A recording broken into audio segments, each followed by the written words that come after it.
Morning mga idol, dito na naman tayo at meron tayong bagong gupit na naman na nabuo. Atin na itong ipapakita sa inyo ngayon. Kaya stay put lang kayo dyan. Ito, umpisahan na natin. Tara, let's. Yan, meron pang kalbo dyan. Mga ano lang yan. Pero ito na ang ating video. Atin ang umpisahan. Yan. Ayan po ang ating kliyente. Ayan po ay taga Bantilan po. Bantilan. Dumayo pa dito ng gupit sa atin. Siya po ay si Kuya Joshua. Joshua po ang kanyang pangalan. Taga Bantilan po siya. At susubukan daw niya magpagupit dito kay Barberong Kalye. Kaya dito siya ngayon. Ating gugupitan. So sa bahaging iyan mga idol ay gumamit muna tayo dyan ng number 2 guide, paikot po dahil ang gupit pong ito ay hindi po ito bali faded lang po ito, faded, high faded, kaya sige, ito na atin ang mamasahiin yung kanyang ulo. Yan, kumpletuhin natin yung kabilang bahagi at likod. Number 2 po yan. Maganda tong buhok niya, nakintab pa. And then sa susunod po, atin munang gagamitan ng gunting kasi yung iba ginagamit po razor, yung clipper, no? Pero mas feel kong gumamit ng gunting kasi diyan po ako nagsimula maggupit. Yung gunting lang, wala pa kasing noon, wala pang clipper noon. Hindi pa uso, nung bata pa ako. Mayroon na rin pero hindi pa rin namin ginagamit yung ganyan. Yung clipper na yan, pero ngayon natuto rin naman tayo gumamit ng clipper, so hindi pa rin po nawawala yung gunting. Kaya sa pagbabawas, gumagamit po talaga ako ng gunting.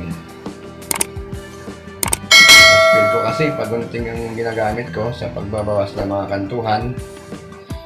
Pero pag banda sa babang yan, bali clipper na ulit. Number 1, clipper guide yan. Open lang po. Open lever lang siya. So ating tatanggalin yung mga mga itim-itim sa baba, pati yung mga naiiwang buhok. Para pag ahit natin, madali po nating ahitin. Yan, hanggang sa likod. Ganun din po, kung gaano kataas dun sa ang balance ng kanyang blending, yun din ang sa likod. Nakikita naman po yung transition po ng gupit kung paano natin mabubuo.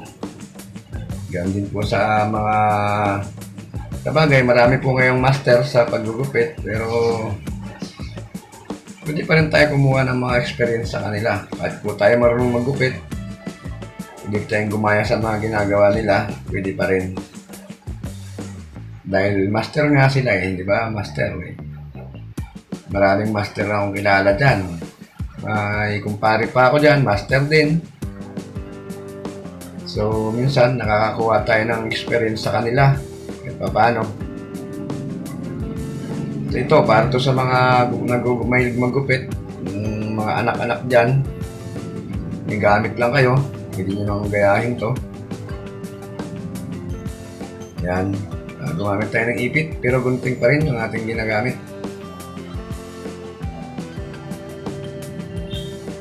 Kasi dati, yung ginagamit ko dyan, suklay lang yan. Tapos gunting. Ang ating lang pataas, yung buhok. Pero ngayon, gumagamit na rin po ako ng clipper na ipit, ganyan. Natutunan ko lang din yan sa kumpare ko, na barbero din. Paring Ramil, no? Paring Ramil, shout out sa'yo. Paring Ramil, marami kang customer ngayon dyan, sigurado.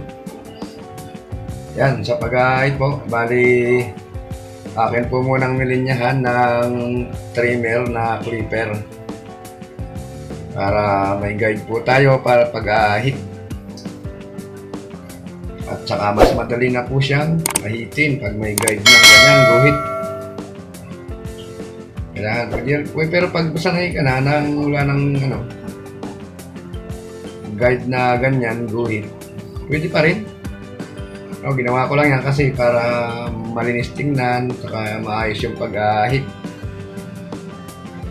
So, ganyan. Yung iba, sa bandang tengang yan, medyo pataas yung kanilang pag-ahit, pero sa akin ay pababa. Kanya-kanya namang hilig yan o diskarte. So, diyan, ay ganun din. Bali, mas ano kasi pag may tangkay, no? Nakikita yung inahitan, pero pag walang tangkay, minsan yung video ko ay hindi nakikita. Pero okay lang yun. Mas maganda naman yung daan ng ating pag-aahit eh. Na iniingatan, hindi po nasusugatan yung mga kliyente natin. Para safe po tayo. Hindi po magagalit sa atin yung ating kliyente. At hindi po sila madadala sa pagpapagupit sa atin. So, ayan. Bali, ginamit ko dyan. Tining scissor yan. Tining scissor para siya ay hindi siya magpantay-pantay ng ano. Kaya gumamit pa yan tining scissor dyan. Yan. Kasi anong gunting ng tining scissor na tawag ay may ngipin po yan ay. Bali, kumbaga ginagamit siya sa pagpapanipis ng buhok. Kung yung banday makapal, gamitan mo lang ng ganyan, okay na. So ayan, malapit na tayo sa finished product, no? Natin na lang hinahagod to, yung pinakatabi. Para makita natin na wala pong uka-uka dyan. Ganun lang po kasimple mga idol ang paggugupit. Pero yung iba, ang simple, ginagawa pa rin mas mahirap. Pero kanya-kanyang diskarte lang naman yun eh. Kaya mong pahirapan natin. Pero pagka kaya mo namang madalian, okay lang din yun.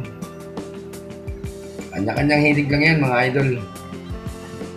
Shout out po sa mga barbero natin dyan, kaibigan, o kaya mga aking kaibigan dyan na dalawa, si Pesponero at si Ariador TV. Shout out po sa inyo mga idol. Yan, okay na po. Tapos na yung ating gupit. Nakikita na natin yung palibot para makita nyo naman yung ating trabaho ay ganyan lang. So, hanggang dyan lang po ang ating video. Maraming salamat po sa inyong panonood. Hanggang sa ulitin po. Bye-bye!